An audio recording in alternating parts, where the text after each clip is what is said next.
Welcome to NMS சமையல் அறை. இன்றைக்கி நம்ம பார்க்க போகிறது வெஜிடபிள் குருமா. இது எப்படி பண்ணுறதுன்னு பார்க்கலாம். முதல்ல வெஜிடபிள்ஸ் என்னென்ன வெஜிடபிள்ஸ்ன்றது பார்க்கலாம். இன்றைக்கி நான் எடுத்துருக்கிறது உருளைக்கிழங்கு, பீன்ஸ், கேரட் 2, உருளைக்கிழங்கு 2 medium size, carrot 2 medium size, 10 15 beans எடுத்திருக்கேன். பச்சை பட்டாணி இருந்தாலும் நீங்கள் போட்டுக்கலாம். 1 கப் பச்சை பட்டாணி இதோட ஆட் பண்ணிக்கலாம். மீன் மேக்கர் இருந்தாலும் போட்டுக்கலாம். மஷ்ரூம் இருந்தாலும் இதோட ஆட் பண்ணிக்கலாம். இன்றைக்கி என்கிட்ட இந்த 3 காய் தான் இருந்துச்சு, அதனால் நான் இதை போட்டு நான் இது பண்ணுறேன். அதுக்கடுத்து அரைக்க வேண்டிய பொருள் வந்து தேங்காய் வந்து எடுத்துக்குங்க. ஒரு அரை முடி தேங்காய் எடுத்துக்குங்க. 5 முந்திரி பருப்பு இல்லைன்னா பொட்டுக்கடலை 1 ஸ்பூன் எடுத்துக்குங்க. இது கசகசா நான் வந்து பொடி பண்ணி வச்சுருக்கேன். நீங்கள் அப்படியே இதில் சேர்த்து கொஞ்ச நேரம் தண்ணியில் ஊற வச்சுட்டு அரைச்சிக்கலாம். அதுக்கடுத்து ஆனியன், ஒரு பெரிய சைஸ் ஆனியன் எடுத்து வச்சுருக்கேன். மீடியம் சைஸ் இருந்ததுன்னா 2 ஆனியன் எடுத்துக்கோங்க. காரத்துக்கு தகுந்த மாதிரி பச்சை மிளகாய் போட்டுங்க. இன்றைக்கி சில்லி பவுடர் யூஸ் பண்ண போகிறதில்ல, வெறும் பச்சை மிளகாய் யூஸ் பண்ணி தான் நம்ம காரத்துக்கு குருமா பண்ண போகிறோம். ஒரு 5-6 பச்சை மிளகாய் நான் எடுத்து வச்சுருக்கேன். ஒரு பெரிய சைஸ் தக்காளி 1 எடுத்து வச்சுருக்கேன். மீடியம் சைஸாக இருந்தால் 2 தக்காளி எடுத்துக்கோங்க. இஞ்சி பூண்டு 1 ஸ்பூன், ரொம்ப இஞ்சி பூண்டு போட வேண்டாம், 1 ஸ்பூன் போட்டால் போதும். எண்ணெய் தேவையான அளவு, உப்பு, ஹோல் ஸ்பைஸ் கரம் மசாலா 2 பட்டை, 2 ஏலக்காய், 4 கிராம்பு, 1 ஸ்பூன் சோம்பு. இப்போது 1 ஸ்பூன் சோம்பில் அரை ஸ்பூன் சோம்பு வந்து இந்த பொருளோட நம்ம அதாவது தேங்காவோட வச்சு அரைக்க போகிறோம். இதில் பாதி ஹோல் ஸ்பைஸ் கரம் மசாலா பாதி இதில் போட்டு அரைக்க போகிறோம்.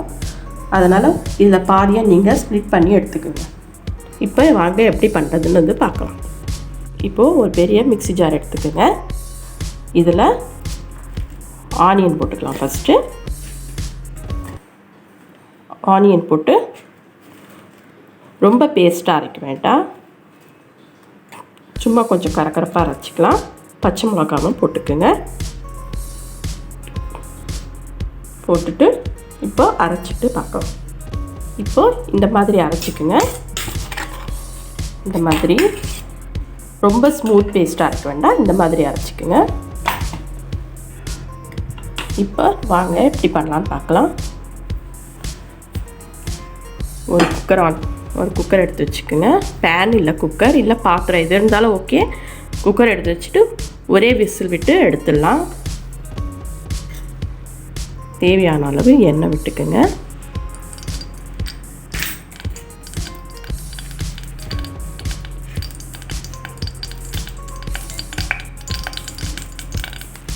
இப்போ பாதி மசாலா சொன்னேன் இல்லையா, 1 ஏலக்காய், 2 கிராம்பு, 1 பட்டை போட்டுக்குங்க.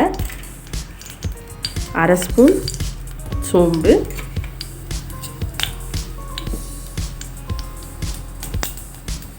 இப்போ அரைச்சி வச்ச விழுந்து எடுத்துக்கோங்க.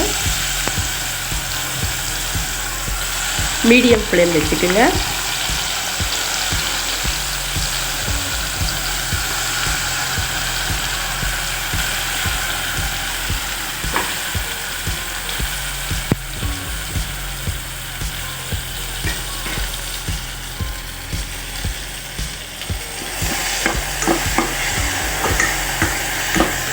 இது நல்லா வதங்கி வரட்டும் ஒரு 2 நிமிஷம். தேங்காய், கசகசா, முந்திரி இதை போட்டு கொஞ்சமாக தண்ணி விட்டு நல்லா ஸ்மூத் பேஸ்ட்டாக அரைச்சிக்கோங்க. இது கூட கொஞ்சம் இந்த ஹோல் ஸ்பைஸ் மசாலாவை போட்டுட்டு நல்லா ஸ்மூத் பேஸ்ட்டாக அரைச்சி எடுத்துக்கோங்க. அது வதங்கிட்டுருக்கு.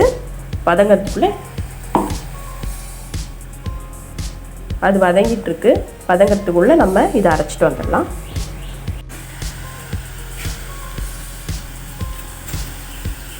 இப்போ இஞ்சி பூண்டு பேஸ்ட் ஆட் பண்ணிக்கலாம். நல்லா பச்சை வாசம் போகிற அளவுக்கு வதக்கிடுங்க. கொஞ்சமாக உப்பு சேர்த்துக்கிறேன். கொஞ்சமாக போட்டுக்குங்க உப்பு. காயெல்லாம் போட்ட அப்புறமா உப்பு சேர்த்துக்கலாம்.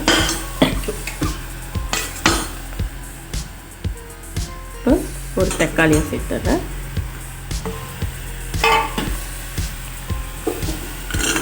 காயம் சேர்த்துட்டேன். எல்லாமே நல்லா கொஞ்ச நேரம் ஒரு 2 நிமிஷம் வதங்கட்டும்.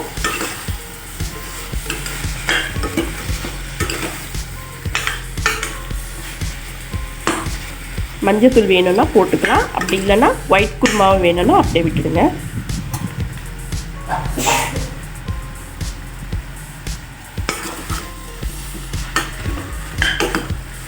இப்போ இது ஒரு 2 நிமிஷம் நல்லா வதங்கட்டும். வதங்கின அப்புறம் பார்க்கலாம். இப்போ நல்லா வதங்கிடுச்சு. வதங்கின அப்புறம் இந்த ஸ்டேஜில் நீங்கள் உப்பு போட்டுக்குங்க. உப்பு போட்டுட்டு மஞ்சத்தூள் வேணும்னா லைட்டாக ஒரு பிஞ்ச் மஞ்சத்தூள் போட்டுக்கலாம்.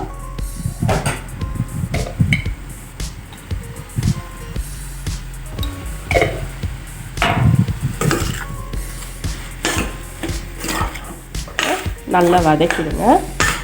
பச்சை வாசனைலாம் போயிடுச்சு.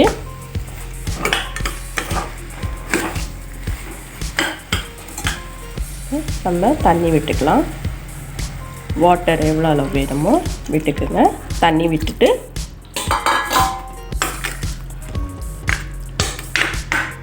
கலந்து விட்டுடுங்க. கலந்து விட்டுட்டு இப்போது குக்கர் போட்டு ஒரே ஒரு விசில் மட்டும் விட்டு எடுத்துடுங்க. ரொம்ப 2-3 விசில் விட்டிங்கன்னா காய் வந்து குழஞ்சிடும். ஒரே ஒரு விசில் மட்டும் விட்டு எடுத்துடலாம்.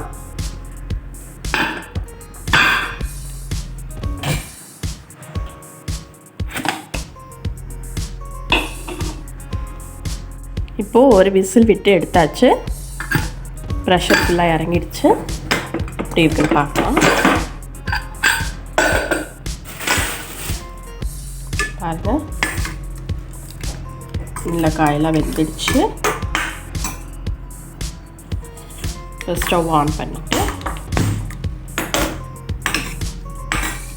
இந்த அரைச்சி வச்ச தேங்காய், கசகசா, அந்த ஹோல் ஸ்பைஸ் கரம் மசாலா, அதுக்கப்புறம் 5 முந்திரி பருப்பு வச்சோம், அது 3த்தையும் அரைச்சி வச்சுருக்கேன். இப்போது இதில் சேர்த்துடலாம். கொஞ்சம் மேலே தண்ணி விட்டு கலந்து ஊற்றிக்கலாம்.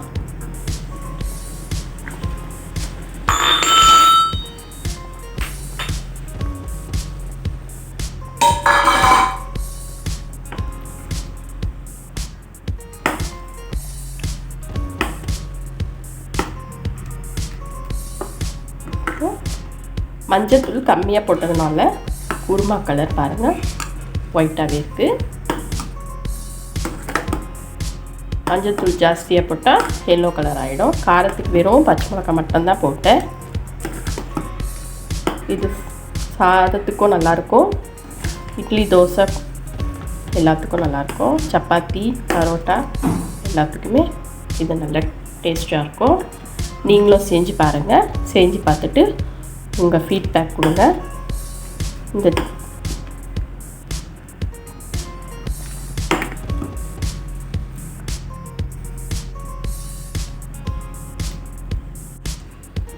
அரைச்சி வச்சது எல்லாம் ஊற்றியாச்சு.